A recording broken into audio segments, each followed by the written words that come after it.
Well, good morning. It's been a bloody wet one. I've come from Oslo. It's done nothing but rain all the way. I'm wet. It's even gone through and I'm wet underneath. But I've arrived here at Vormok, which is, if you can have a look, the weather is pretty pants. And this is the heavy water plant. So we're going to go in and have a butcher's about, and then we'll have a look out here later. But first, let's go in and dry. So this is the entrance. I've already paid, cost me 220 kroner. So this is the visitors point.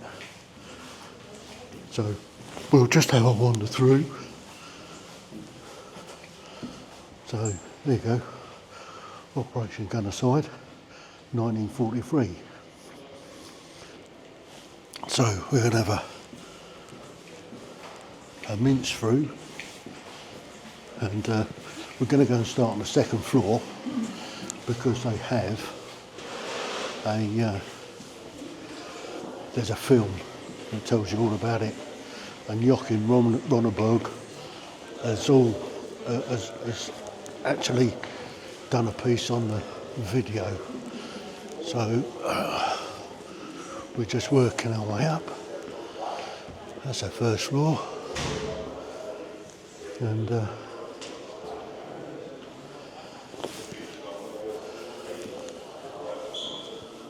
right, so yeah, not sure what this is. Oh, Hiroshima and Nagasaki. So, just trying to work my way around to find out exactly where we're going.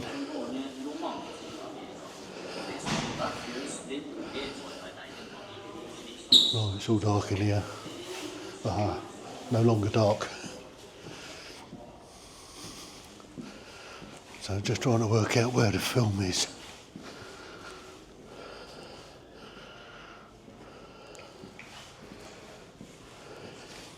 Yeah, I'm looking for the second floor.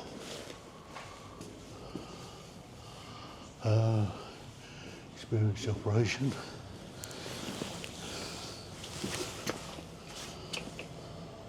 Oh, this is it, I think.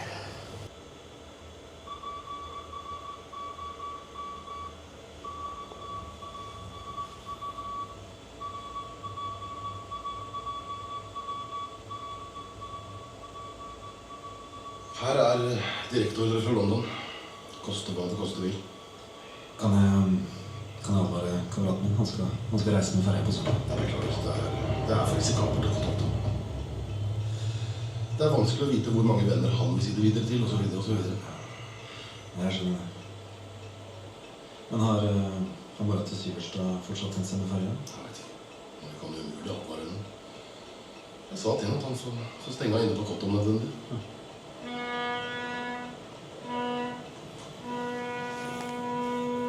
To take part may feel free to stand and leave. Anyone, anything to say? No one? Good. I wish you luck with your training. God knows you're going to need it. My name is Gerald Stanley Williams, a British soldier, 18 years old. The army needs willing soldiers, and I am willing. I was only 17 when I joined up. I was actually too young, but I lied about my age. I cheated in my paratrooper test as well, but they didn't notice, and I got through. Now I'm sitting in a glider from Skipton Airfield in Scotland, heading for Norway to blow up a factory that's making something very important for the Germans. They can win the war in 6 months if we don't stop them. A Halifax bomber's towing us over. Then we're going to glide in soundlessly. We're to team up with some Norwegians on the ground who's going to show us the way to the factory.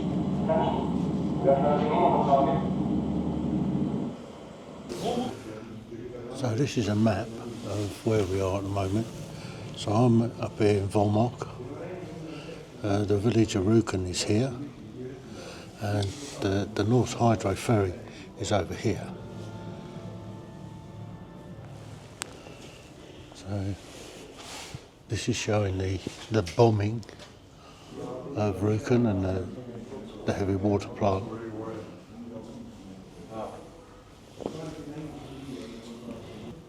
That's a wall of all the people that died in this operation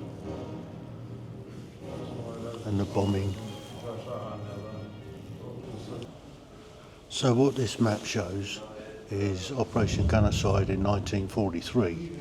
So the guys came in from this route here, came down and then up to the heavy water plant here, laid the explosives, blew it up, and their escape route was out this way, back down into the gully or the whatever, down and up again, and they came along this way, and then they worked their way up onto the Hardanger plateau, which is up there, and made their escape towards Sweden.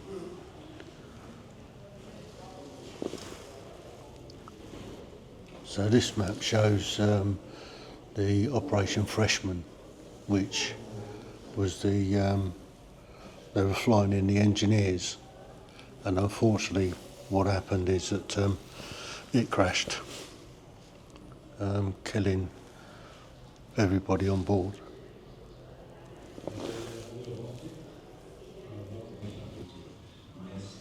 And that's something else showing the heavy water raid, where they overwintered up on the Hardanger plateau before Gunnerside came in. So Freshman was where they were going to do it first, and they came with a glider, and the glider and the tow aircraft crashed, and then so the Norwegians that was already up here overwintered and then did the raid in 1943. And there's some of the key players, Joachim Ronnebog.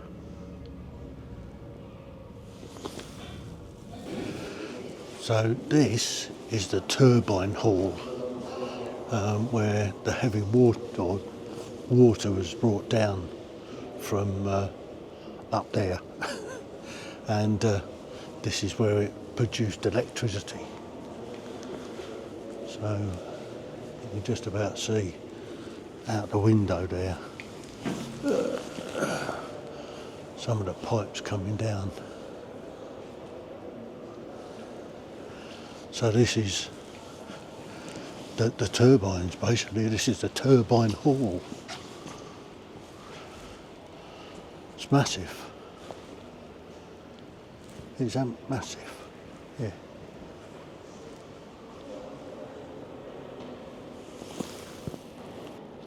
There's a model of what the plant looked like. So this is a look at the turbine hall from the control centre.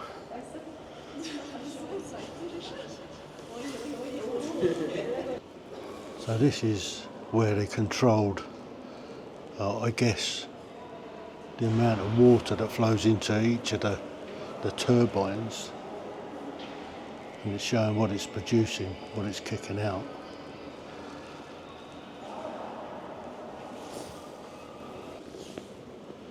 So this is just showing a bit of what the plant was like when it was in full operation. This is the other end of the hall. Looks like they could have had turbines there as well.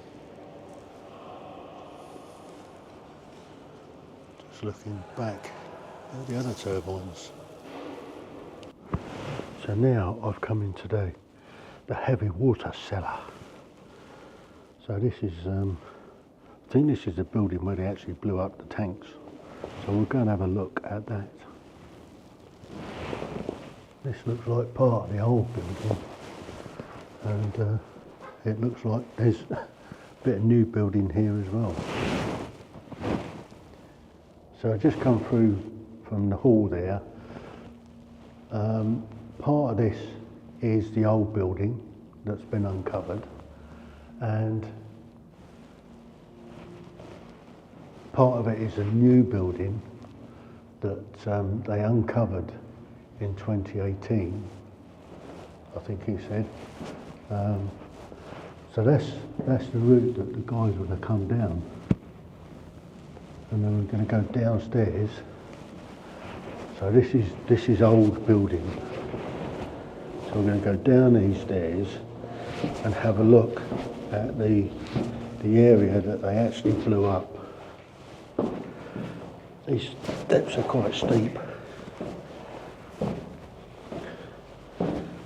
So there's some of the old electrics. But this part of the museum only opened in 2023. I could have come down in a lift.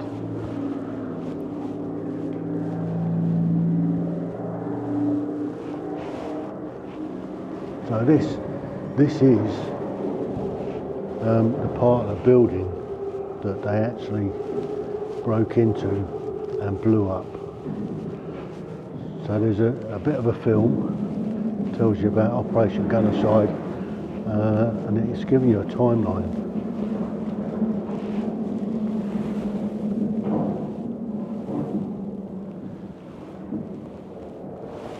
So 16th of February to the 1st of March 1943.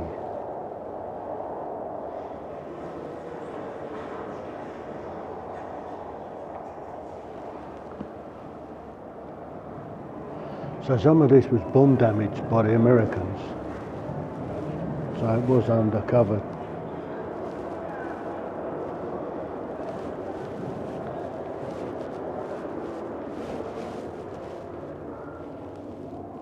So I guess that's looking at where he came through, so you can see him pulling his way through there, and that looks like a bomb came down through the ceiling. Oh. So we'll move on. Can you help the saboteurs get to Volmok? This is the heavy water cellar.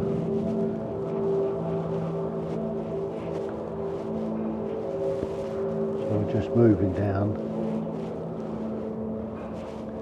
and that's the gear that the guys are wearing. There's his bag of explosives.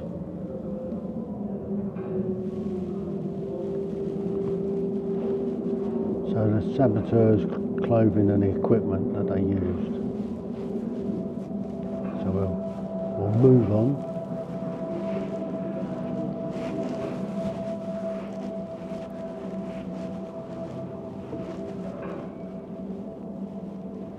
Yeah, this building looks as though it's had a bit of a hard time of it.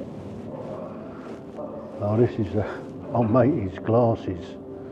There was a Norwegian worker that was in here at the time that the guys came in to blow the thing up.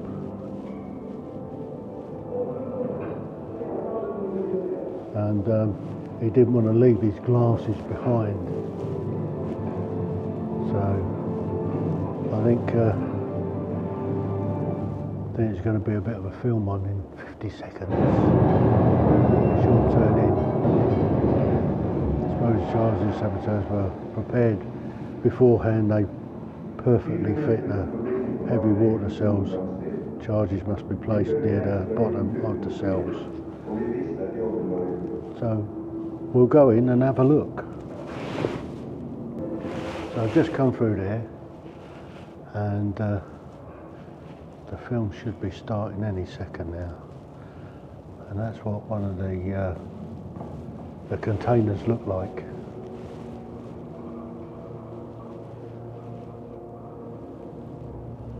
So that's how they did it.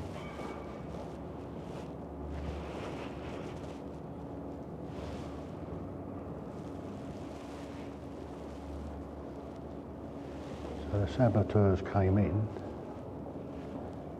with pre-sorted out explosives, and they were fitted just right, so they planted on each bit of the container. So here's parts of the film. This is showing what's going on. Vad jag grundade rapportaget som en kabeltun som ledde in under källartaket. Under ledningen kom vi fra varandra. 2 man fann åpningen med en gång, men vi var rädda för att ropa på de andra och bestämde oss därför att angripa alene. Vi klättrade in under någon rör. Ofta var det så trångt att vi måste tvinga oss mellan rör och kabel. Formligen hala säcken med laddningen efter oss.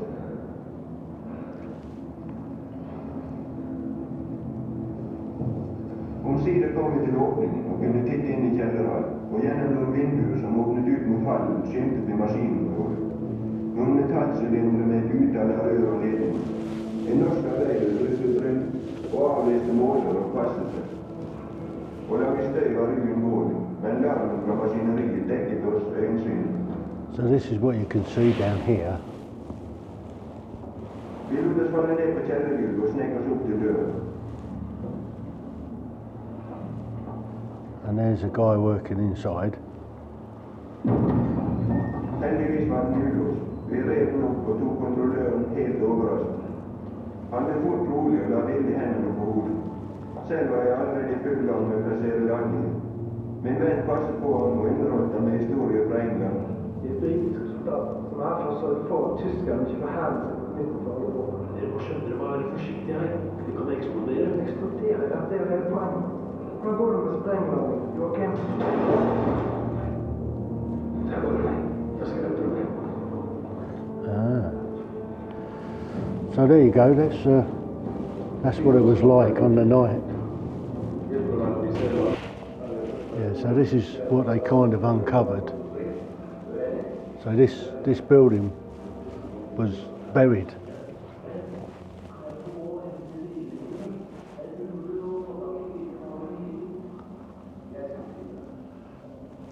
So there you go. That's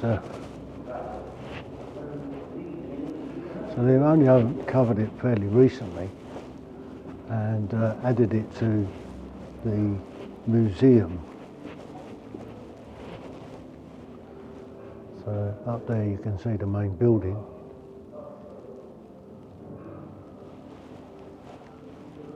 There you go.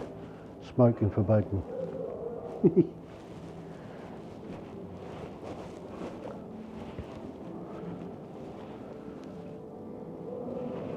The detonation team were not able to open this door, nor the door on the first floor. To find their way in, they ran round the corner of the building to find a cable duct. Inside the cellar they found the key to the door and were able to flee that way. Amazing.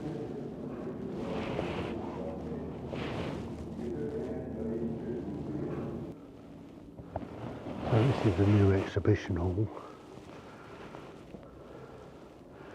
That piece of equipment there is for extracting hydrogen from the water, which they exported down to the village with the other, where other factories were using it. So this is the guys that were on Operation Gunnerside, and this is the new part of the exhibition, or the museum here, and that equipment over there was for extracting hydrogen from water, which they exported the hydrogen down to the village for the factories down there. And then this is showing the Operation Freshman and the guys that died on that. So this one they use for giving lectures.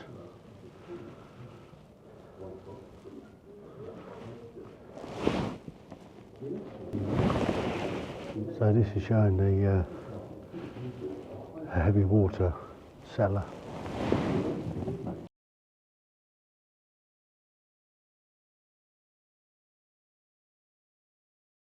Generators that turns water into oxygen and hydrogen gases. In order to achieve this, the electrolyzer is filled with lye, which passes an electric current through the apparatus. Then a flow of water enters and the electric current splits the water into hydrogen and oxygen. The gases then are led into two large tanks, one for oxygen and one for hydrogen. The electrolyzer is made up of many cells, and each cell has two plates, the electrode and a diaphragm. The gases are produced from the electrode, oxygen on one side and hydrogen on the other, and the diaphragm keeps the gases separated. Each electrolyzer had between 100 and 150 cells. There are 48 electrolyzers in 6 floors, 288 in total. In 1931, the electrolyzers produced 20,000 cubic meters of hydrogen per hour. Production of this magnitude was possible because there was an abundance of water and electricity at Fairmont, which made the factory at Fairmont unique. These were the guys that took part in the raid.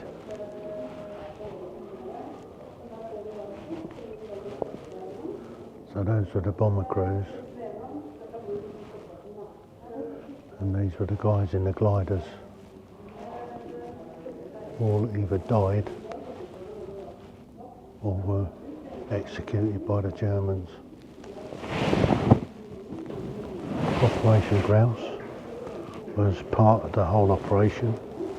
Jens Anton Paulsen was the commander of Operation Grouse, and they were stopping at nothing to stop the Germans.